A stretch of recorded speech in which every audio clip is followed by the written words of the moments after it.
Jacob Ellison arrived at the Centennial Trailhead on May 15, 20,000 Torrescent, May T 2021.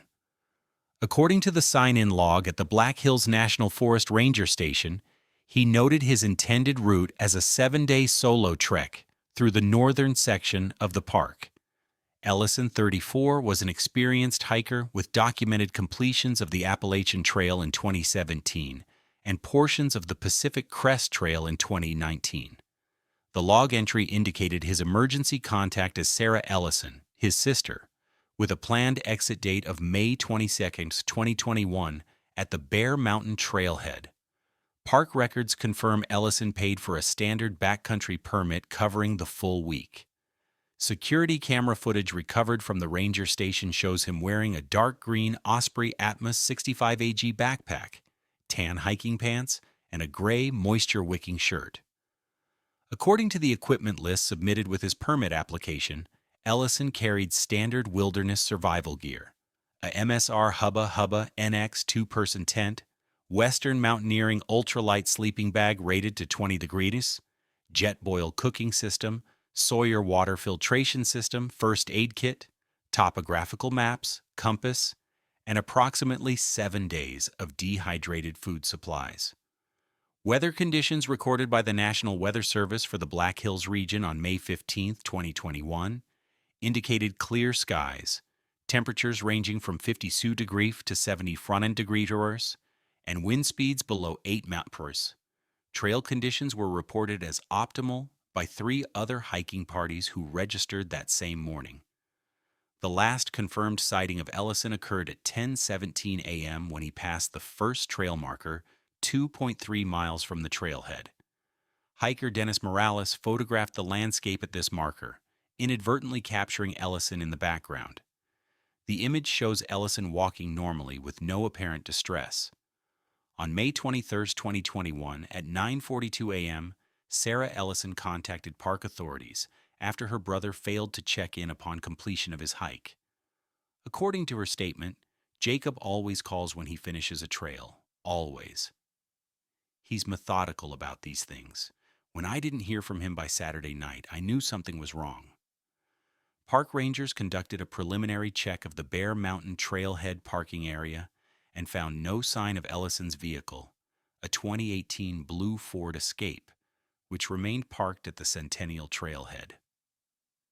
The initial search operation commenced at 11:30 a.m. on May 23rd, coordinated by Chief Ranger Michael Dawson. 4 ground teams totaling 18 personnel began systematically covering Ellison's planned route. Aerial support from a South Dakota Highway Patrol helicopter joined the effort at 2:15 p.m. Weather conditions remained favorable with clear visibility and moderate temperatures. Search protocols followed standard grid patterns extending 300 meters on either side of the established trail system. By May 25th, the search had expanded to include 47 and 4 through 7 personnel, 6 canine units from the Western Dakota Search and Rescue Association, and 2 additional helicopters equipped with thermal imaging capabilities. Volunteer hikers familiar with the area assisted in checking secondary paths and known off-trail scenic viewpoints. Despite these extensive efforts, no signs of Ellison were discovered. No discarded equipment, no clothing items, no indication of campsite establishment along the route. On May 28, 2021, rangers located what appeared to be a single boot print matching the tread pattern of Ellison's Salomon X Ultra hiking boots, approximately 4.2 miles from the trail, near the entrance to a restricted area designated as White Elk Canyon. This area had been closed to the public since 2018 due to unstable rock formations and cultural significance to local indigenous communities. The print indicated a northward trajectory into the restricted zone. Search teams redirected efforts to this area, but found no additional tracks or evidence. After 13 days of continuous search operations covering over 121 square miles of territory, including caves, ravines, waterways, and densely forested areas, the formal search for Jacob Ellison was suspended on June 5, 2021. The case remained classified as a missing person investigation. Seasonal rangers were instructed to remain vigilant for any signs of Ellison or his equipment during routine patrols. His profile was entered into the National Missing and Unidentified Persons System, NamUs, under case number MP75214. Sarah Ellison maintained regular contact with park authorities, calling monthly for updates and organizing 3 private searches over the following 2 years, all yielding no new information. According to Ranger Dawson's report dated August 12, 2022, the Ellison case presents unusual characteristics. Most lost hikers are found within 72 hours, either through search efforts or when they self-rescue by finding their way to a trail or road. The complete absence of evidence, no backpack, no equipment, no clothing items, suggests either that Ellison left the park boundaries through an unexpected route or that evidence of his presence was deliberately concealed. On April 30, 2025, the case took an unexpected turn. University of South Dakota geology graduate students Mira Chen and Tyler Washington were conducting approved research on limestone formations in a previously unmapped section of the Black Hills, approximately 8.7 miles from Ellison's last known position. Their research permit granted limited access to areas outside public trails for the purpose of collecting mineral samples and documenting cave structures. According to Chen's statement, they discovered a narrow fissure in the rock face that showed signs of recent human activity. There were scratch marks on the stone that didn't look natural, too uniform, too deliberate. And there was a fabric scrap caught on a jagged edge just inside the opening. That's when we decided to contact authorities rather than investigate further.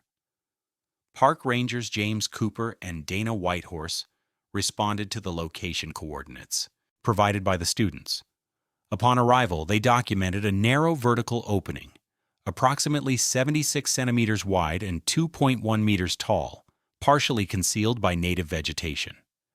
The fabric sample retrieved by Chen was identified as consistent with the synthetic material used in modern hiking gear.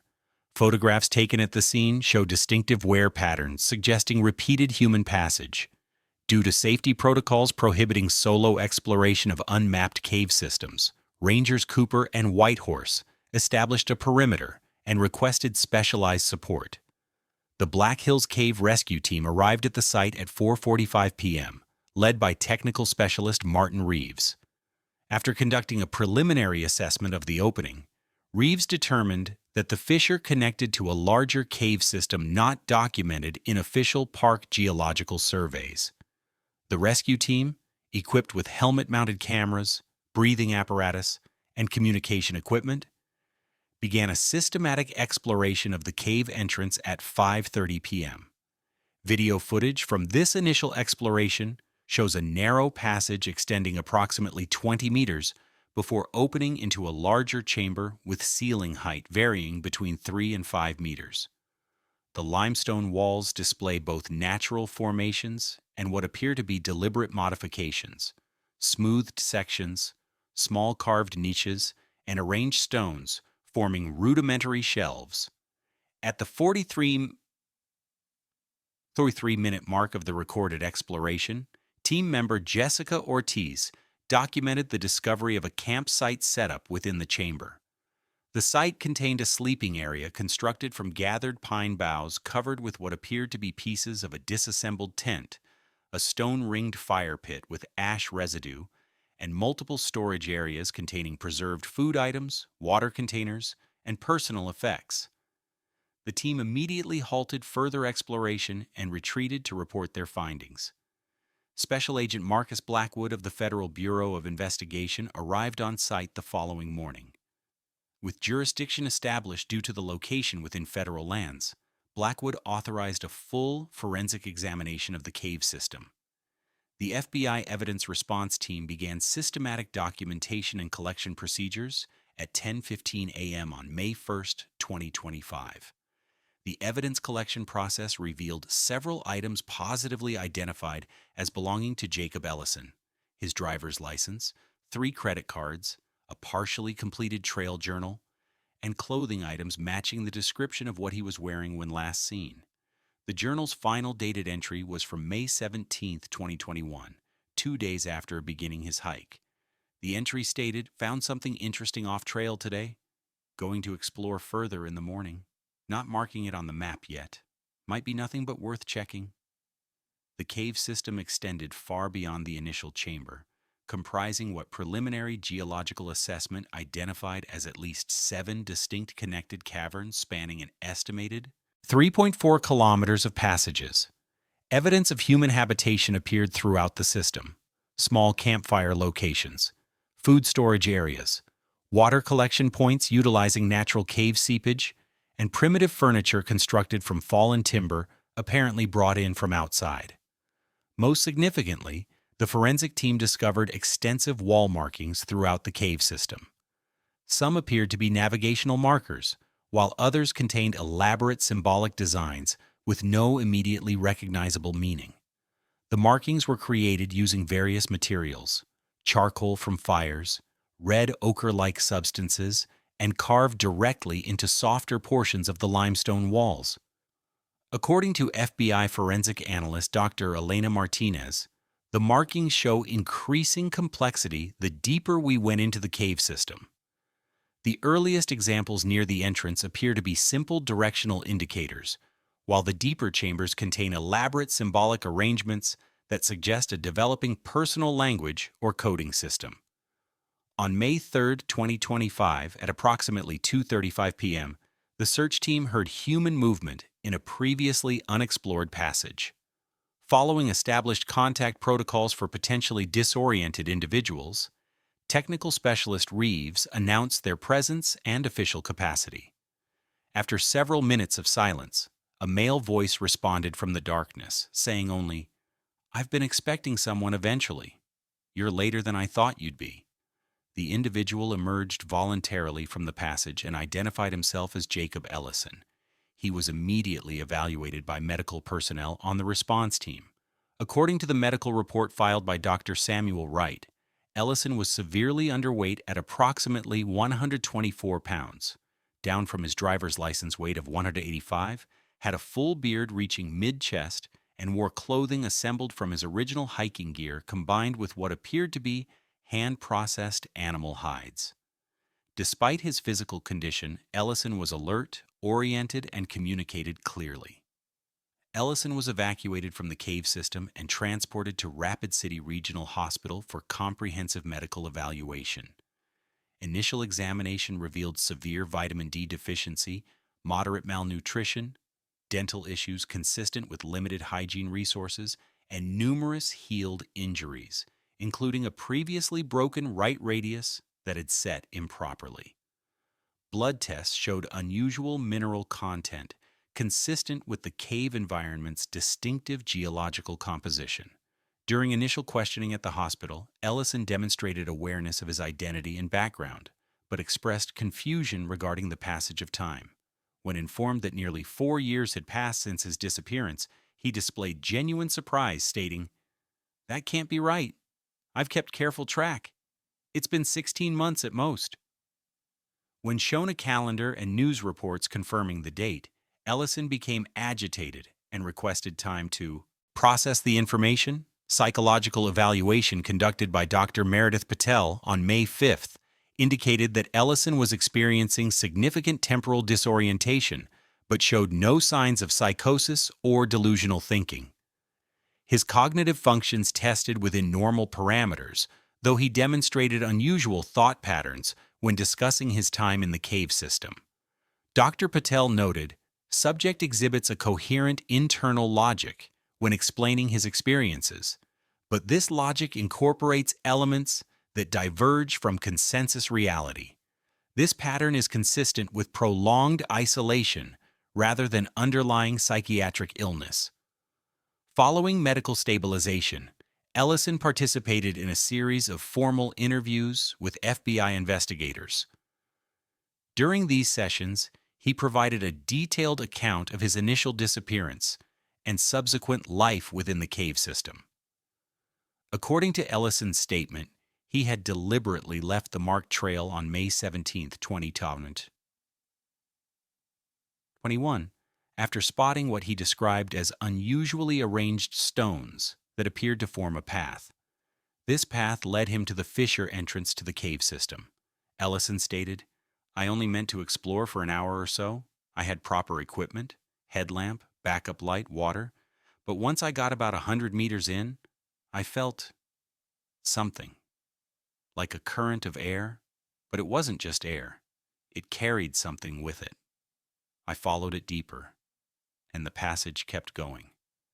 Before I realized how far I'd come, my primary light failed. While I was switching to my backup, I became disoriented. I tried to backtrack, but the passages seemed to have changed." The most troubling aspects of Ellison's account concern his description of subsequent events. He claimed that after approximately 3 days of attempting to find his way out of the cave system, he encountered what he described as presences within the deeper chambers.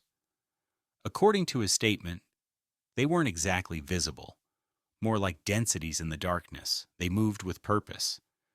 At first, I thought I was hallucinating from dehydration, but they began to communicate, not with words, but with impressions directly in my mind. They showed me where to find water, which passages to avoid. Eventually, I understood they wanted me to stay. When pressed for clarification about these presences, Ellison became evasive, stating only that they were ancient guardians of the cave system, and that they had selected him for a purpose he wasn't at liberty to discuss. Forensic psychologist Dr. Robert Mintz, consulting on the case, noted that such experiences are not uncommon in individuals subjected to sensory deprivation and isolation. The human brain, when deprived of normal sensory input, will often generate experiences to fill the void. These can manifest as perceived presences or entities, especially in environments with unusual acoustic properties like cave systems.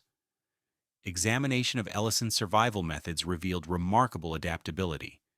He had established a sustainable water source from cave seepage, supplemented his food supplies by setting snares at the cave entrance to catch small game, and cultivated edible fungi found naturally within the cave environment.